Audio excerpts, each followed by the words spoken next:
Good மார்னிங்க. இன்றைக்கி நம்ம வீட்டில் சமையல் காலையில் சூடாக உப்புமாவுங்க.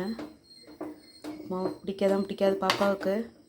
சரி, டெய்லி இட்லி தோசை இதே எப்படி பண்ணுறதுன்னுட்டு இன்றைக்கி ஒரு சேஞ்சுக்கு உப்புமாவுங்க. அப்புறம் மதிய லஞ்சுக்கு சூடாக சாதம், அப்புறம் எண்ணெய் கத்திரிக்காய் காரக்குழம்புங்க.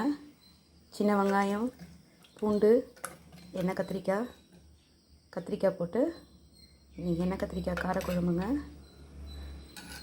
இது சௌச்சௌ பொரியலுங்க.